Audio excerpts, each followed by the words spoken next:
महोदया,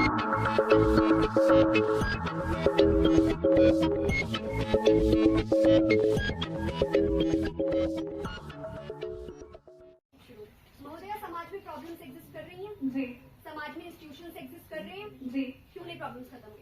ठीक है, वही ना, इंस्टीट्यूशंस का भी संचालन कौन कर रहा है? यहाँ पे व्यक्ति कर रहा है। अब व्यक्ति को जब तक ये पता रहेगा कि हमारे कारण प्रॉब्लम्स है और रेजोल्यूशन भी हम करेंगे, तब तक उस डायरेक्शन में काम होता रहेगा।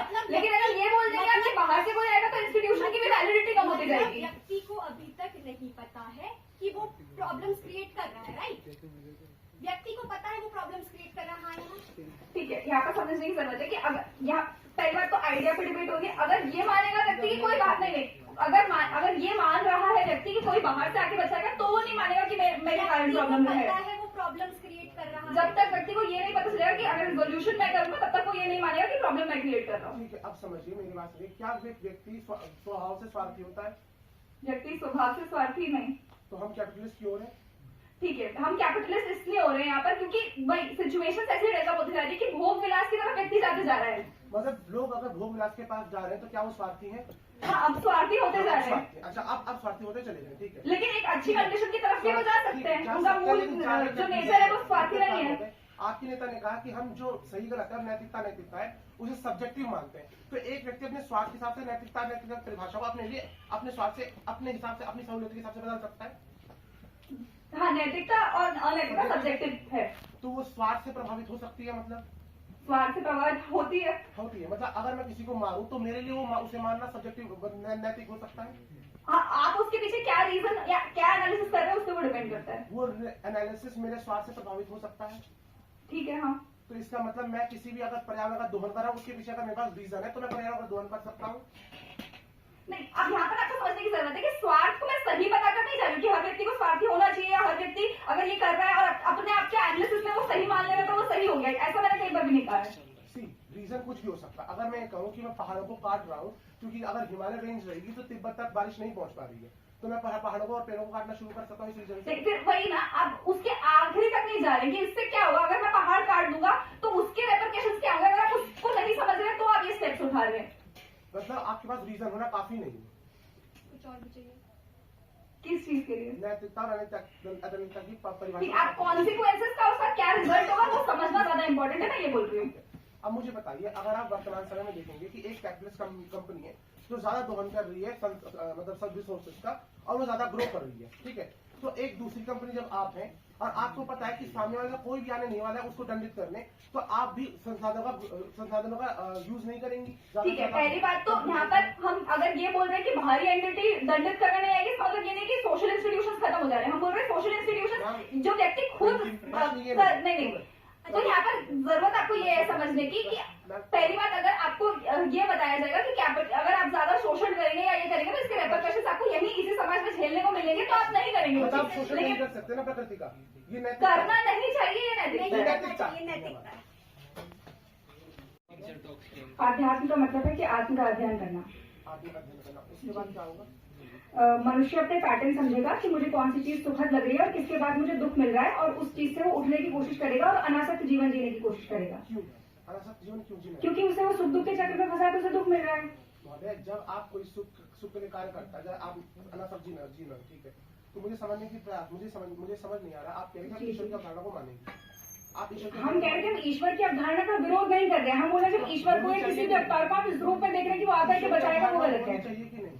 ईश्वर की अवधारणा होनी चाहिए। अगर कोई मानना चाहता है तो मान सकते हैं, पर इस रूप में ना माने जिसका हम विरोध कर रहे हैं। मतलब आप मान सकते हैं। अगर ऐसे मान रहे हैं कि मतलब किसी और तरह से मान रहे तो मान सकते हैं, पर बचाने वाला नहीं मान सकते हैं कि ईश्वर एग्जिस्ट करता है लेकिन वो ईश्वर आकर आपको बचाएगा नहीं, आप ये मानेंगे? हाँ, ऐसे मान सकते हैं। अगर वो आपको बचाएगा नहीं मतलब वो इररिस्पॉन्सिबल ईश्वर है। तो वही तो है, हम ईश्वर पे रिस्पॉन्सिबिलिटी डाल ही क्यों रहे? रिस्पॉन्सिबिलिटी तो हमें अपने ऊपर लेनी है। अपने कार्य, हमारे कार्य से रिजल्ट आए तो रिस्पॉन्सिबल हम हैं। अगर मैं मानूंगा कि ईश्वर ही खुद रिस्पॉन्सिबल है तो मेरे लिए नैतिकता, क्योंकि ईश्वर से डिराइव होती है, तो मैं भी खुद ही रिस्पॉन्सिबल हो जाऊंगा। नहीं, कोई आस्तिक व्यक्ति भी अगर है तो उसके लिए भी नैतिकता एकदम ईश्वर से डिराइव नहीं हो रही है। वो अगर संसार में रह रहा है, वो कुछ कार्य कर रहा है, वो समझ रख रहा है, सामाजिक समझ को इंस्टीट्यूशन में मान रहा है, तो और भी चीजें हैं जो ये कैटेगरी क्रिएट कर रही है। आपने कहा कि ऑब्जेक्टिव भी होती है ना नैतिकता? नहीं, मैंने तो नहीं, हमने तो पूरे वक्त में कहा कि नैतिकता जो है सब्जेक्टिव है धर्म में, और वो सब्जेक्टिविटी उसके रीजन उसके कॉन्सिक्वेंस पर डिपेंड कर रही है। वो कॉन्सिक्वेंस भी बताया मैंने। मुझे बताइए, धर्म में क्या ईश्वर को नैतिकता और अनैतिकता का अपना मूल्य माना जाता है? मान सकते हैं, लेकिन अगर आप मान सकते हैं। अब मेरा प्रश्न है, अगर मान लिया और हमने मान लिया कि इररिस्पॉन्सिबल होना अपने आप में नैतिकता है, तो फिर हम भी इररिस्पॉन्सिबल हो जाएंगे? इररिस्पॉन्सिबल और नैतिकता क्यों है? क्योंकि ईश्वर खुद इररिस्पॉन्सिबल है आपके हिसाब से। अरे इररिस्पॉन्सिबल हमें समझे, जब हम किसी को रिस्पॉन्सिबल ही नहीं समझ रहे तो वो काम नहीं करेगा, तब वो रिस्पॉन्सिबल बनेगा ना। हम रिस्पॉन्सिबल ही मान रहे होंगे, हम खुद को मान रहे हैं। समाज में धर्म है बहुत सारे, धर्म है समाज में बहुत सारे। हाँ, लोग अपने आप को धर्म से एसोसिएट करते हैं। बहुत सारे जो धर्म है वो अपने आप में ईश्वर को रिस्पॉन्सिबल मानते हैं। तो अगर मान रहे हैं तो उसी चीज का तो विरोध कर रहे हैं ना, वही तो नहीं मानना है। तो वो नहीं मानना है। हाँ, वैसे नहीं देखना है ईश्वर को, वैसे नहीं देखना। अब मेरा प्रश्न आपसे ये है, आप मुझे बताइए, अगर एक व्यक्ति कोई भी गलत कार्य करने जा रहा है, तो अगर उसके ऊपर एक सकारात्मक भय होगा कि आप ये गलत कार्य करेंगे तो आपके साथ गलत होगा, तो उस कार्य को करेंगे। अब ठीक है, सकारात्मक भय अगर कहीं और से, सकारात्मक भय पे यहाँ पे बोले कि ये नहीं होना चाहिए। सकारात्मक भय अगर खुद से भी है कि मुझे इसके रिजल्ट गलत मिलेंगे तो वो ठीक है, लेकिन अभी आप ये मान रहे हो कि कोई आएगा और बचाएगा, तो वो चीज सही नहीं है। अंतिम प्रश्न ये है कि आपके पैराटाइम में एक व्यक्ति अगर गलत करता है तो उसे गलत क्या रिजल्ट मिलेगा? अगर वो दोहन कर रहा है तो उसे, अगर आध्यात्मिक तौर पर अगर सुख दुख के चक्र में फंसा है तो फंसा ही है, उसे वहां दिख रहा है। अगर वो दोहन कर रहा है तो प्रकट दिख रहा है, वहां पे दिख ही रहा है। बाकी और जगह हम देखें तो मतलब अगर हम देखें जुडिशरी और बाकी चीजें तो वो भी दंडित कर रहे हैं। धन्यवाद। विपक्ष की नेता आमंत्रित हैं।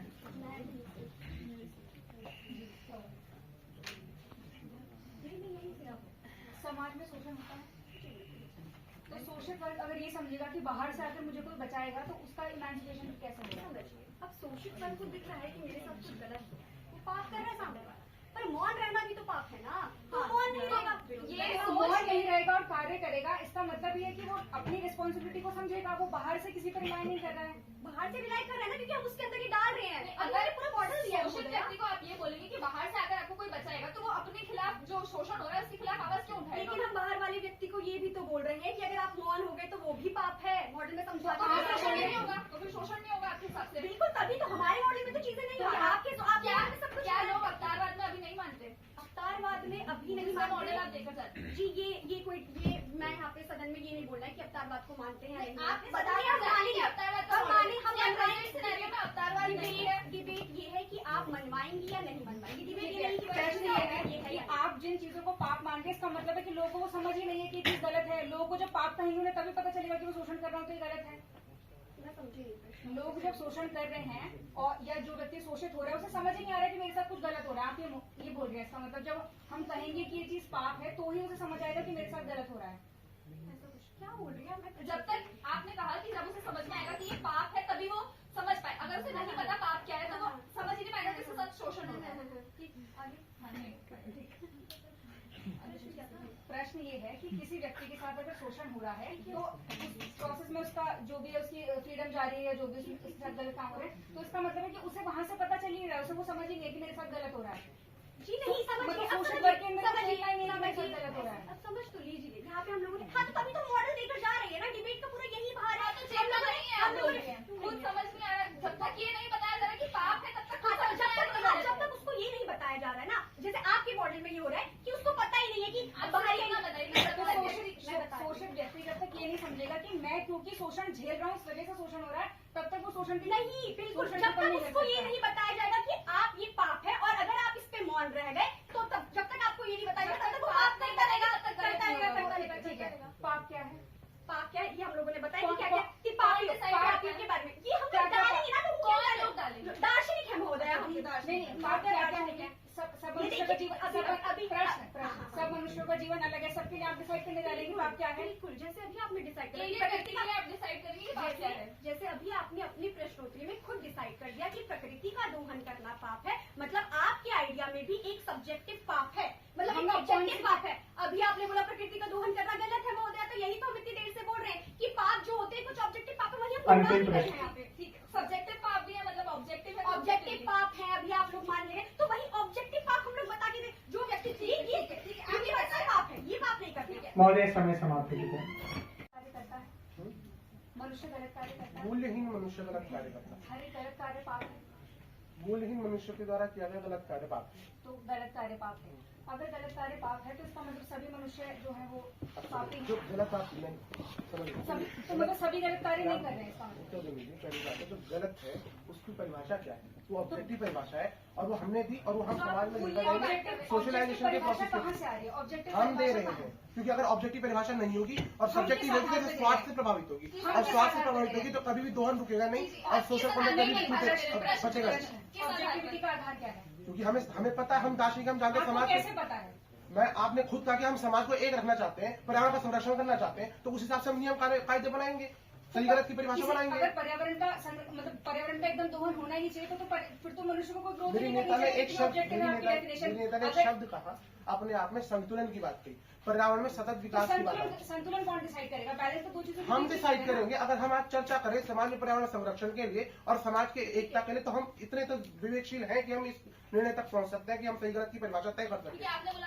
पाप एक स्तर तक बढ़ेगा तब ईश्वर आएगा, ठीक है।